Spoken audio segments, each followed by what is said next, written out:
touch me, you'll forget every other woman in the West. Touch me, you'll forget every other woman in the West. The giant mail-order bride whispered to the shy cowboy who'd been called too weak until she proved them all wrong. Touch me, you'll forget every other woman in the West. The words fell from Saskia Vandermeer's lips like a whispered storm as she stood in the dim lamplight of their wedding night bedroom, all 6 feet 8 inches of her towering over the trembling cowboy who couldn't meet her eyes. Dalton Merriweather, the stammering, limping ranch hand that Redemption Springs called too weak to even court a woman, had ordered a mail-order bride out of desperation, expecting someone grateful, someone manageable, someone small. But the giant woman who stepped off that train had hands that could crush stone and a presence that made every man in Wyoming territory step back in fear. She was magnificent, terrifying, rejected by every soul back east who called her a freak of nature. And now she was his wife. "They mock you for your stutter," Saskia whispered, moving closer, her massive frame casting shadows across the walls. "They laugh at your limp, call you half a man, say you'll never amount to nothing. But touch me, Dalton Merriweather, and I'll show this whole territory what real strength looks like." His hands shook as he reached toward her, this impossible woman who could break him with one hand but gazed at him like he held all the power in the world. But 3 hours earlier, everything had been different. Dalton had stood alone on that train platform, his bad leg aching in the September cold, watching the other ranchers place bets on how ugly his mail-order bride would be. Cade Thornwell, foreman of the Triple Cross Ranch and the man who'd made Dalton's life hell since they were boys, flicked his cigarette toward Dalton's boots and laughed that cruel laugh that made Dalton's stutter crawl up his throat like barbed wire. "Can't wait to see what desperate cow agreed to marry Stemmer and Dahl," Thornwell drawled, his voice carrying across the platform so everyone could hear. "Probably got a face like a mud fence and the personality of a rattlesnake." Dalton wanted to speak, wanted to defend himself. But the words tangled in his mouth the way they always did when people stared at him, waiting for him to fail. His father's voice echoed in his dying breath 3 years ago. "You're gentle, son, and that's beautiful. Don't let them make you believe gentleness is weakness." But standing there with a dozen ranchers laughing at him, gentleness felt like the worst curse God ever gave a man. Then the train screeched to a halt, and she stepped onto the platform. The laughter died like someone had slit its throat. Saskia Vandermeer moved like a mountain coming to life. Her copper-red hair caught the sunlight and seemed to burn. Her storm-gray eyes swept across the crowd with the kind of intensity that made grown men look away.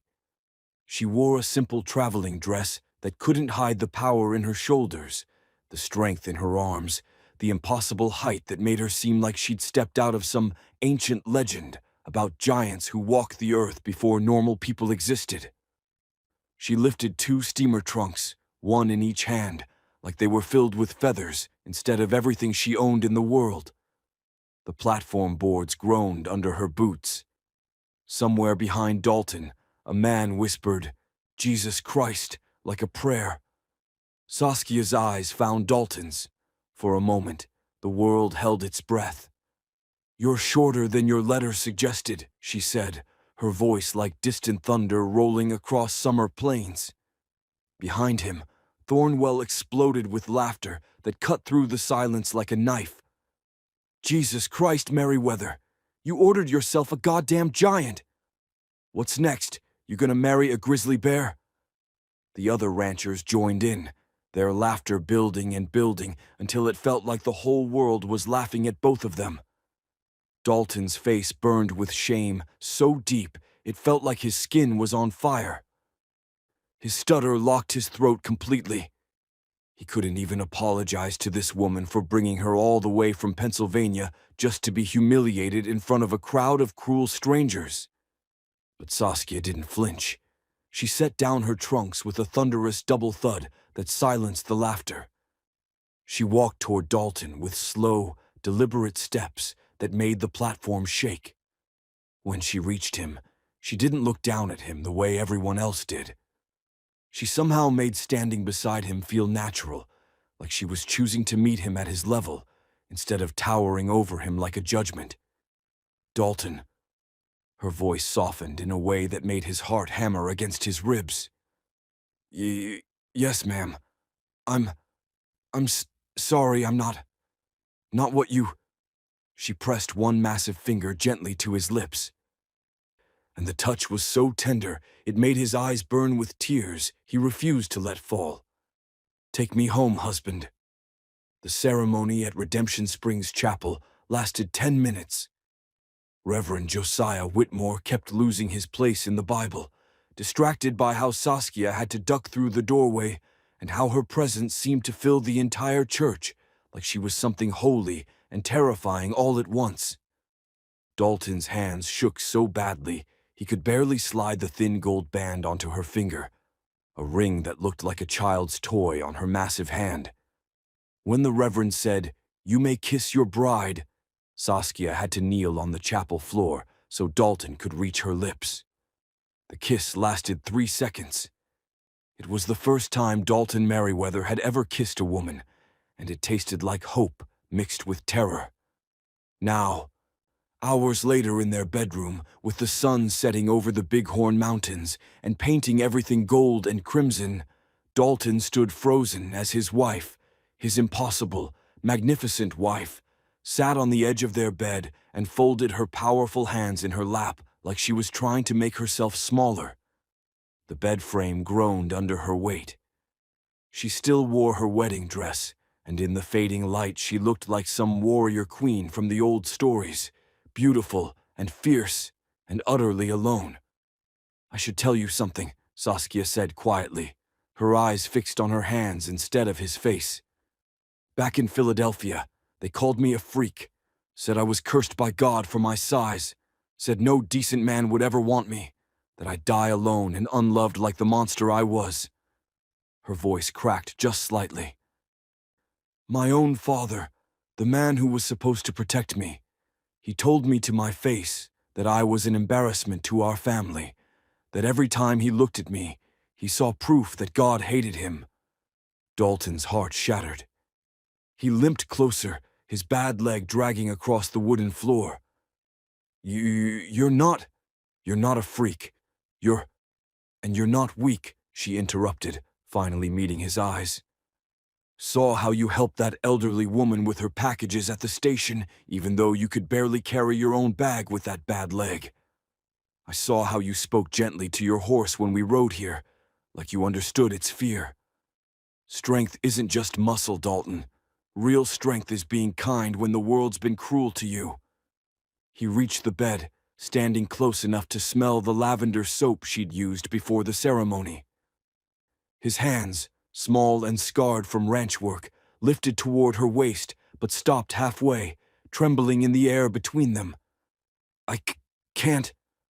I don't know how to be with a woman, especially one as magnificent as..." Saskia stood, and the room seemed to shrink around her presence. She crossed to him in 2 steps, and with surprising gentleness that made his breath catch, she cupped his face in her enormous hands. Her palms were rough with calluses, warm against his skin, and they held him like he was something precious instead of something broken. "Touch me," she whispered, her breath warm against his forehead, her eyes locked on his with an intensity that made his knees weak. "Touch me, Dalton, and you'll forget every other woman in the West, because I'll make you feel like the only man who ever mattered." His hands, those small, trembling hands that couldn't throw a punch or work a forge, rose to her waist and settled there like they'd found home. Saskia shivered under his touch, and Dalton realized with sudden wonder that this powerful woman was just as afraid as he was. Her breath quickened. Her eyes closed for just a moment, like she was savoring something she'd never expected to feel. "They laugh at you for your stutter," she breathed, her thumbs stroking his cheekbones with impossible tenderness. "They laugh at me for my size. But right here, Right now, we're perfect for each other. Do you believe that?" "Yes," Dalton whispered, and the word came out clean and pure without a single stutter. "Yes, I believe it." When she kissed him, Dalton Merriweather forgot his limp, forgot his stutter, forgot every cruel word ever spoken about him. Her lips were soft despite her strength, and she kissed him like he was brave instead of broken, like he was whole instead of damaged. His hands moved from her waist to her back, feeling the power in her muscles, the heat of her skin through the fabric. And he thought this must be what it feels like to touch lightning and survive. She lifted him, actually lifted him off the ground, and carried him to their bed like he weighed nothing at all. And in that moment, being carried didn't feel like weakness. It felt like being cherished. She laid him down gently, her massive frame settling beside him, and the rest of the night became a blur of whispered words and discovered tenderness, and the kind of connection that rewrites everything you thought you knew about yourself. 2 weeks passed like a dream. Dalton woke every morning to find Saskia already awake, watching him with those storm-gray eyes like she couldn't quite believe he was real. They worked the ranch together, him training the horses with his gentle touch, her repairing fences with her impossible strength. The work that used to take Dalton all day now finished by noon. The broken bit ranch was coming back to life, and so was he. But Dalton noticed something strange. Every time Saskia thought he wasn't looking, she'd study her hands with this expression of deep sadness, like they were weapons she wished she could put down. One morning, he found her standing in front of the rusted forge behind the barn, running her fingers over the cold iron tools his father had left behind. "Your father was a blacksmith?" she asked when she heard him approaching, not turning around. Dalton nodded, then realized she couldn't see him. "But best in 3 counties. Could make anything. Horseshoes, hinges, even made my mother a rose out of iron for their anniversary." His voice softened. "But I can't work the hammer. My hands aren't strong enough since the accident that ruined my leg. I tried once, and the hammer slipped and nearly broke my wrist." Saskia turned to face him, and there was something fierce and bright in her eyes. "May I try?" By sunset, she had the forge blazing like dragon's breath. Dalton sat on the porch, watching his wife work iron the way other women worked embroidery. She moved with a grace that seemed impossible for someone her size, the hammer rising and falling in perfect rhythm, sparks flying like shooting stars. The sound of metal on metal rang across the ranch like a church bell calling the faithful. Within hours, she'd crafted 3 new horseshoes and repaired the gate hinges that had been broken for 2 years. The next morning, old widow Abernathy knocked on their door, her wrinkled face apologetic. "Heard your wife's a blacksmith," she said, not quite meeting Saskia's eyes. "My wagon wheel's been needing a new iron rim for months. The smith in town charges too much and does sloppy work. Would she consider—" Saskia's face transformed. "I'd be honored, Mrs. Abernathy." Word spread like wildfire across dry grass. Within a month, ranchers from 50 miles in every direction came to the Broken Bit for Saskia's ironwork. She charged fair prices and delivered quality that made grown men shake their heads in amazement. The money rolled in, more than the ranch had seen in 5 years, more than Dalton's father had made in his best season. But success bred poison. Dalton was loading supplies in town one afternoon when Cade Thornwell stepped out of Hannigan's saloon, whiskey on his breath and murder in his eyes. The foreman had been drinking since noon, and everyone on Main Street suddenly found reasons to be somewhere else. "Well, well," Thornwell drawled, moving to block Dalton's path to his wagon. "If it ain't Stammerin' Dal and his little success story. Heard your freak wife's making you rich. Must be nice being a kept man." Dalton's hands tightened on the supply crate he was carrying. His stutter rose in his throat, but he swallowed it down. Saskia's not a freak. She's a goddamn carnival attraction you married because no real woman would have you, Thornwell interrupted, his voice loud enough to carry down the street. Tell me, Merriweather, does she let you on top, or do you just climb her like a tree? The men outside the saloon erupted in cruel laughter. Dalton's face burned.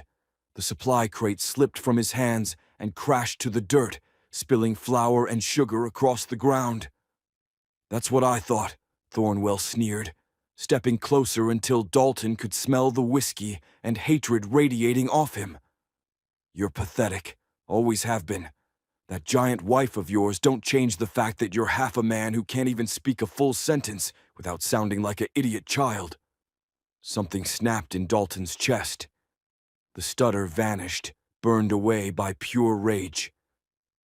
You're jealous, he said, his voice shaking but clear. Jealous that I have what you'll never have. Someone who loves me.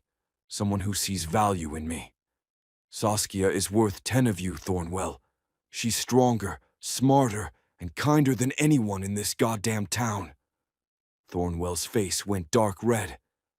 You got a mouth on you all of sudden, stammerin' boy. And you're a bee-bully who's terrified that the man you've been tormenting for 20 years finally has something beautiful in his life, while you're still the same miserable bastard you always were. The punch came fast and brutal. Thornwell's fist caught Dalton square in the jaw, snapping his head back. His bad leg buckled, and he went down hard, his head cracking against the wagon wheel. Pain exploded through his skull. Blood filled his mouth, copper and hot. Thornwell stood over him, shaking out his knuckles. Stay down, Merriweather. That's where you belong. But Dalton pushed himself up on trembling arms, spitting blood into the dirt. I never expected to love someone like her, he gasped, his vision swimming. Never expected to deserve someone that magnificent. But God help me, I do love her, and she's teaching me what real strength looks like. The kind you'll never understand, because all you know is how to hurt people weaker than you. He didn't see Saskia standing in the doorway of the general store, frozen like a statue. He didn't see her face go pale as death. He didn't see her turn and walk away, her massive shoulders shaking. All he saw was Thornwell's boot coming toward his ribs, and then Sheriff Hayes was there, pulling the foreman back, shouting about disturbing the peace. Dalton lay in the dirt, tasting blood and failure, and wondered how words meant as love could sound so much like shame when you weren't there to hear the whole sentence. By the time Dalton limped home an hour later, his jaw swollen and his ribs screaming, the sun was setting over the mountains in shades of crimson that looked like the world was bleeding. He pushed open the front door and called out, Saskia, I'm home. Silence answered him. He found her in their bedroom, her back to the door, packing her steamer trunk with mechanical precision. The same trunk she'd carried off the train 4 months ago. Every piece of clothing she owned was being folded and placed inside with careful, heartbroken precision. What are you doing?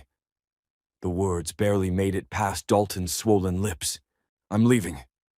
Saskia's voice was flat, empty, like all the warmth had been drained out of it. She didn't turn around. There's a train east tomorrow morning. I'll be on it. Dalton's world tilted sideways. What? Why? Saskia, please. I heard you. She finally turned, and the devastation in her eyes made his chest cave in. In town, at the saloon, I came to surprise you, to help carry supplies, and I heard every word you said to Cade Thornwell.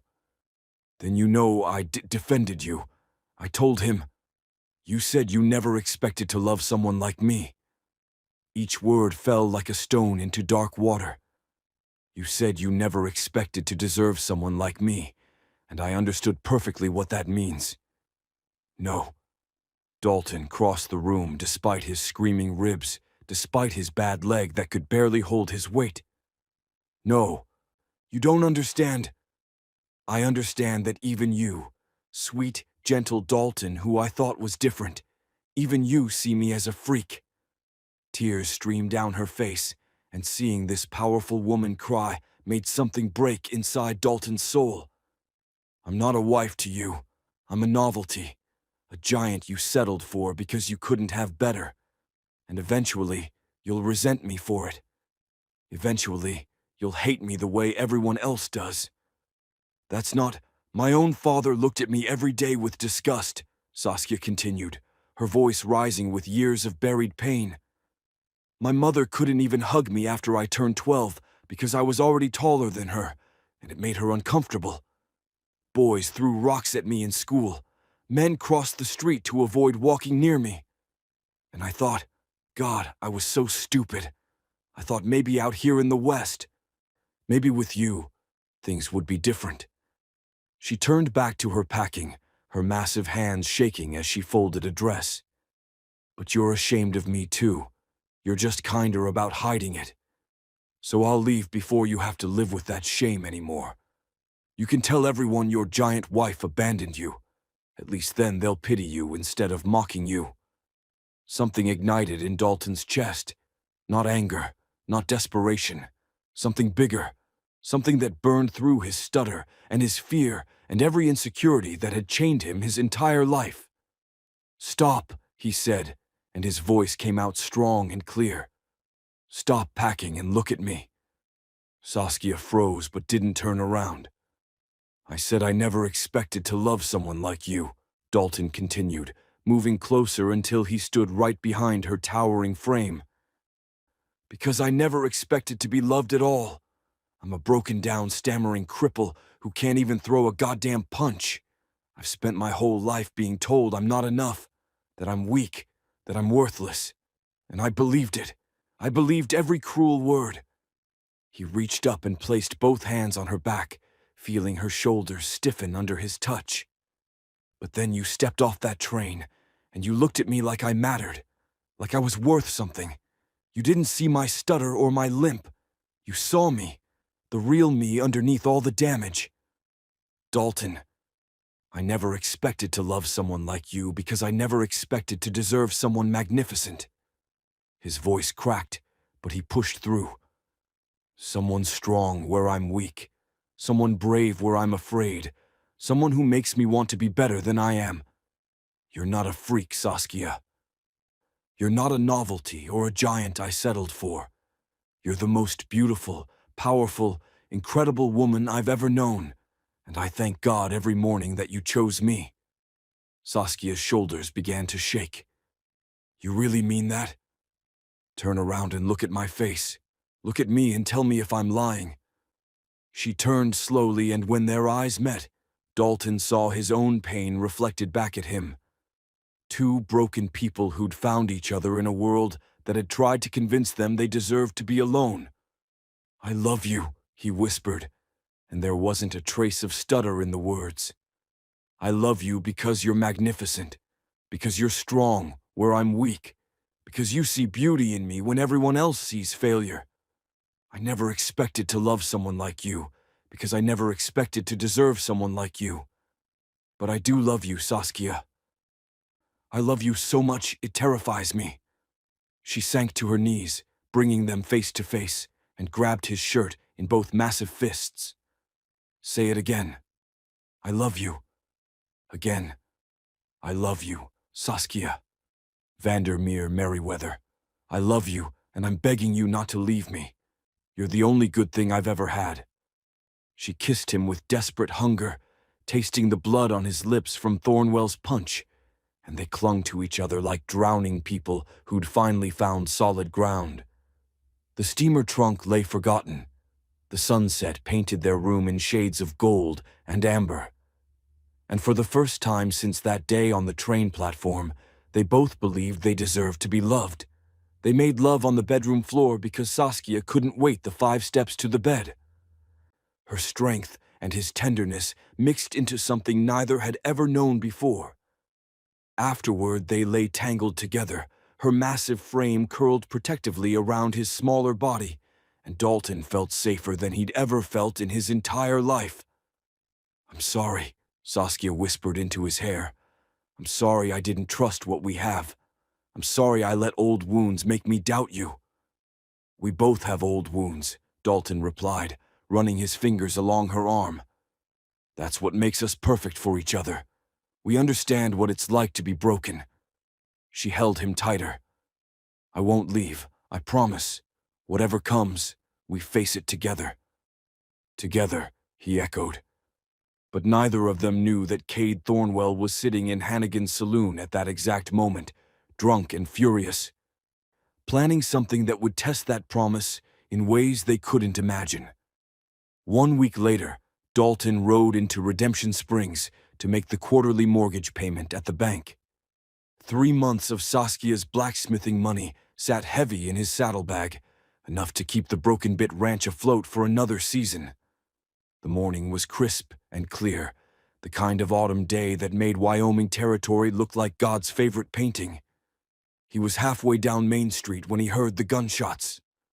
4 masked men burst through the bank doors, bags of money clutched in their hands, revolvers drawn and gleaming in the sunlight. People screamed and scattered. Sheriff Hayes lay motionless on the bank steps, blood spreading across his vest. The leader of the gang pulled off his bandana as he mounted his horse, and Dalton's blood turned to ice.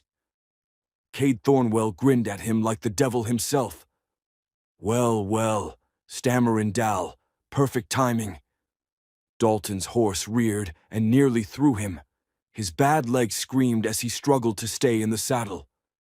His hands shook so badly he couldn't reach for the old revolver his father had left him. I'll take that mortgage payment you're carrying, Thornwell said, his gun pointed directly at Dalton's chest.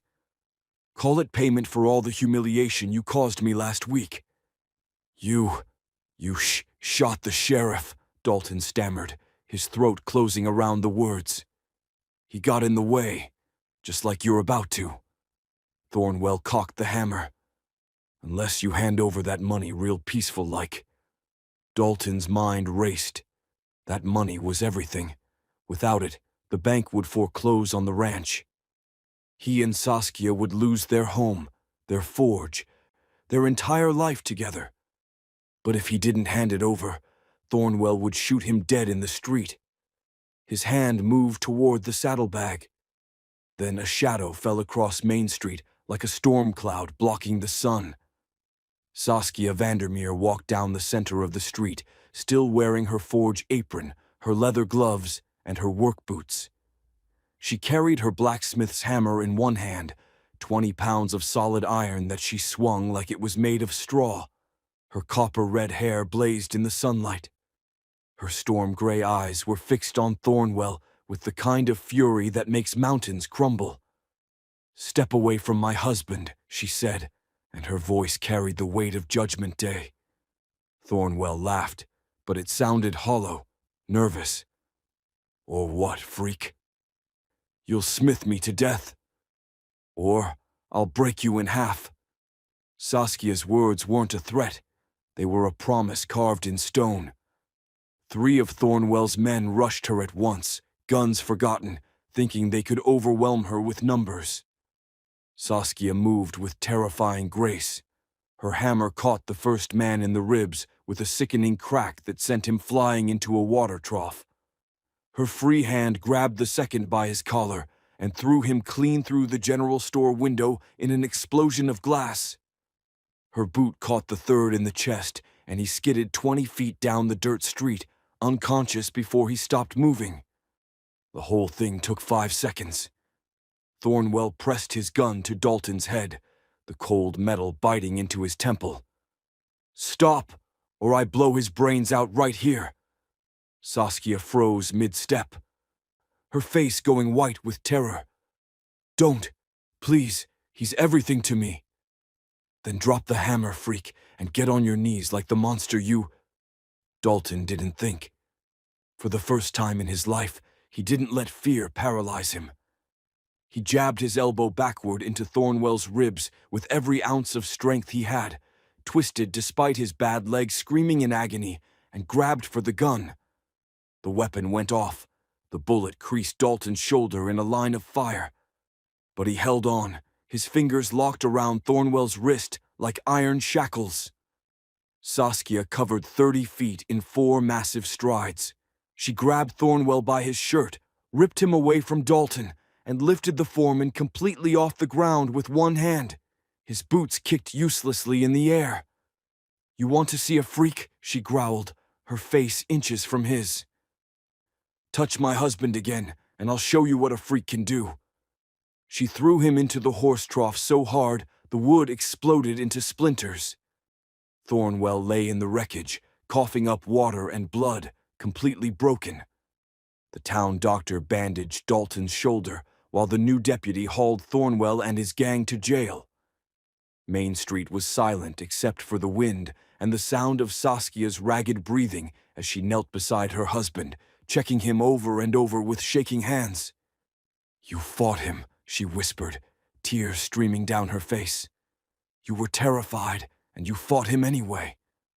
"He threatened you," Dalton said simply, wincing as the doctor tied off the bandage.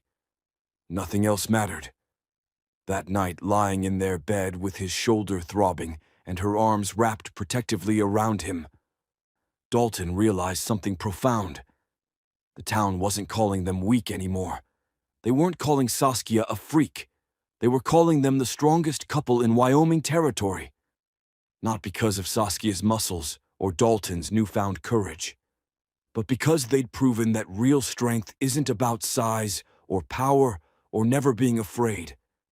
Real strength is loving someone so completely that you'd face your worst fear to protect them. Real strength is choosing tenderness in a world that values violence. Real strength is 2 broken people becoming whole together. "Touch me," Saskia whispered against his lips in the darkness. "Touch me and remember why we're perfect." He touched her, worshipful and tender, and she responded with fierce passion, tempered by infinite care.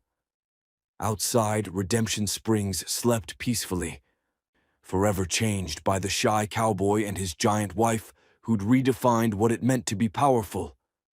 And in that small bedroom, wrapped in each other's arms, Dalton and Saskia finally understood what they'd been searching for their entire lives. They'd found home. We want to hear from you. Tell us in the comments what time it is, where you are, and what part of the world you're watching from. Are you watching this at midnight in Texas, during your morning coffee in London, on your lunch break in Sydney? We love connecting with viewers from all around the globe.